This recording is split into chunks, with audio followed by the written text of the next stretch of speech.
Hey guys, Rollout here with LEGO Gridman Calibur.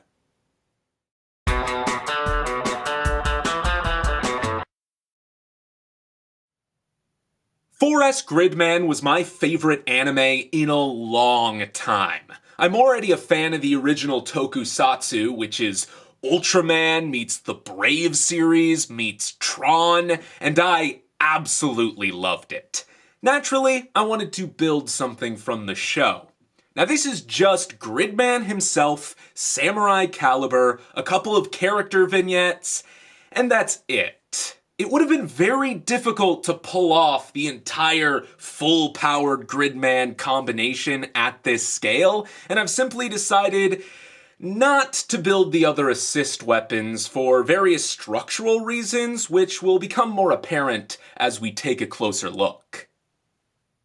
As with pretty much everything I build, there is sort of a stylistic simplicity here. I actually found him pretty tricky to build at this particular size. There were a lot of details I had to cut out, and certain things I had to sort of cram in. His ankle joints in particular, you can see they're positioned a little bit higher up than they should be in order to preserve this armor here. The foot can rotate, it can tilt. Unfortunately, it can't tilt down, which is the first limitation we encounter when considering how to implement Sky Vidder.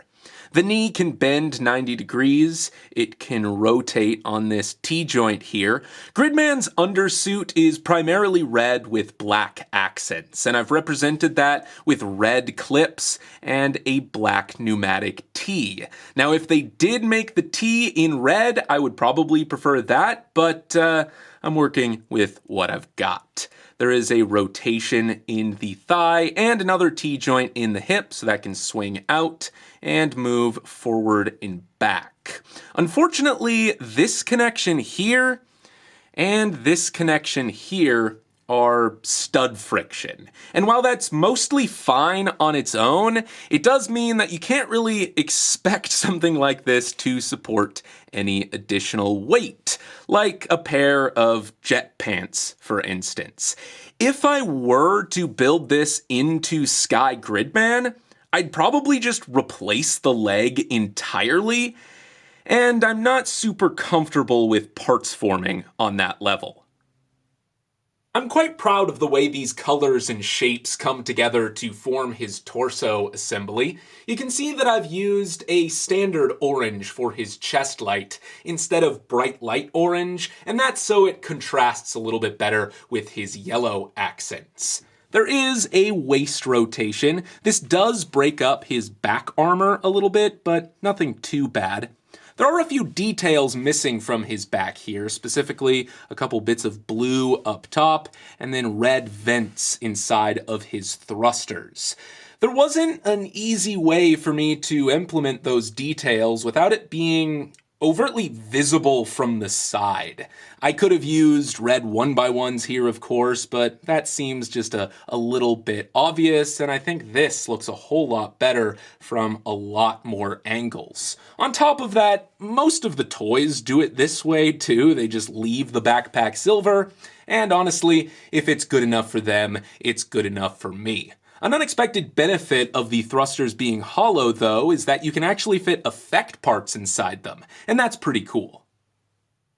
Obviously, there were some sacrifices that had to be made with the head design, but all things considered, I think it looks pretty good. It certainly looks like a Tsuburaya hero with the mouth and the chin and the fin on top of his head.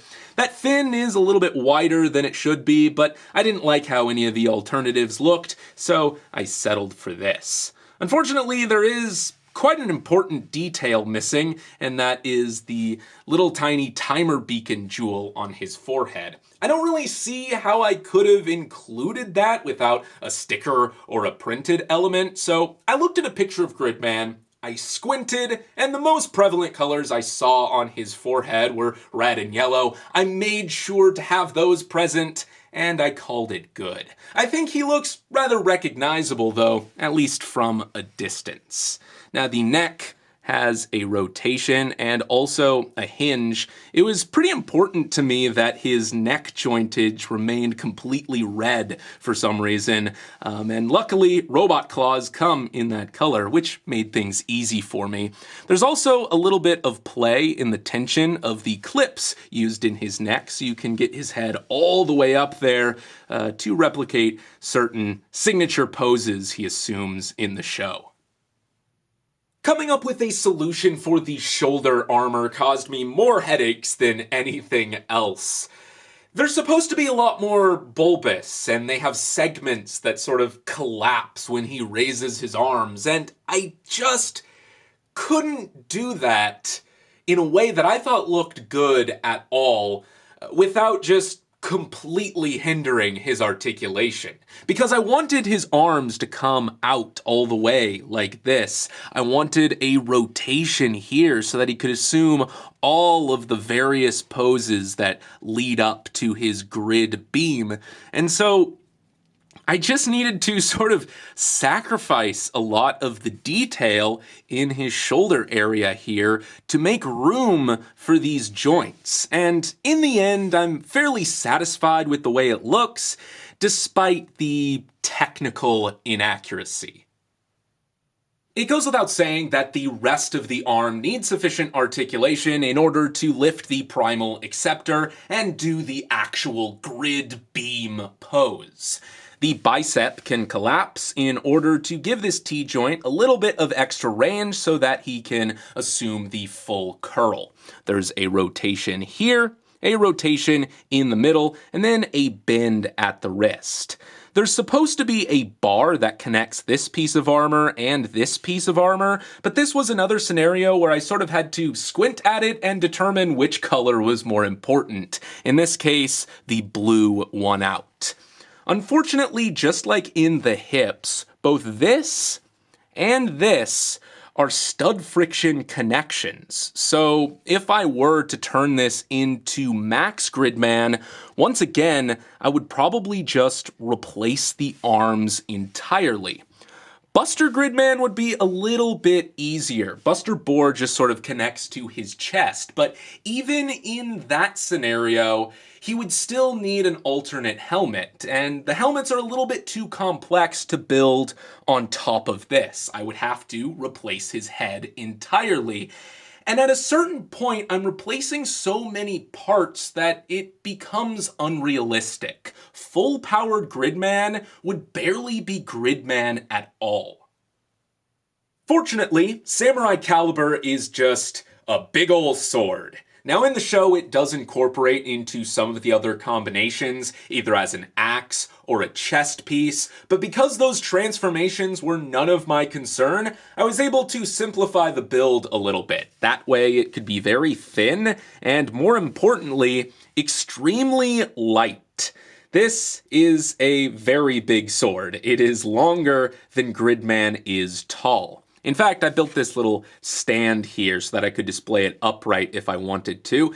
This is meant to represent one of the portals it's summoned from.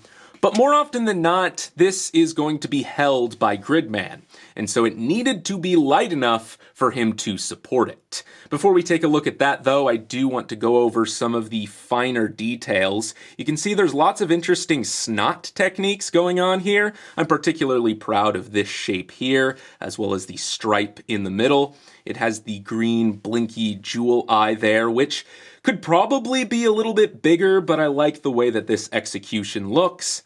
And then on the grip, you have a couple of studs that Gridman can hold on to either with one hand or with two. At last, here he is with the electrifying greatsword in hand, otherwise known as Gridman Calibur. And as you can see, he just about pulls this off. Obviously, gravity is still a thing that exists. There are certain poses that will crumble under their own weight just because of physics. But as long as you are mindful of balance, he does a pretty decent job. You can see there is a little bit of wiggle here, but I can pick it up, I can move it around. As long as I don't violently shake him, he will maintain a pose like this fairly well. Even though Gridman by himself isn't technically mecha, he is still a giant character, and so I've built some minimalist micro-figures to display alongside him. First, we have the core Gridman Alliance, Yuta, Rika, and Utsumi. Next are the Neon Genesis Junior High students, Vit, Max, Boar, and Samurai Calibur, complete with the rack of swords on his back. And because I love these characters so much, I couldn't stop there. I also built Anti, Akane, and even Alexis Carib. Finally, I've made a couple of diorama platforms just to keep all of these guys together. First, we have the originally villainous characters at the gate in front of Akane's house. It has the fencing and the obelisks as well as the black sign there. And then for the entire Gridman Alliance, I've built a little representation of the second-hand shop. You have some shelving back here, a filing cabinet, a mini fridge, and then of course in the middle you have the junk computer, which I've built using old gray pieces so that it looks just a little bit more dusty and out of fashion. I actually started building this right after the first episode of 4S Gridman and finished it before we even saw how all of his various combinations worked. Now that the show is over, I've considered making a second attempt, this time at a smaller scale, and maybe that would be more prepared to support the other assist weapons and even full-powered Gridman. As for any other characters, if Grid Knight were possible, I'd already have him built. Unfortunately, a lot of these gray parts don't come in purple, and a lot of the red doesn't come in orange either. I guess I could try building some of the kaiju, Alexis in his final form, or even the original Gridman if there's demand for it. So let me know if you want to see more of this in the future. And until then, this has been Rollout, signing off.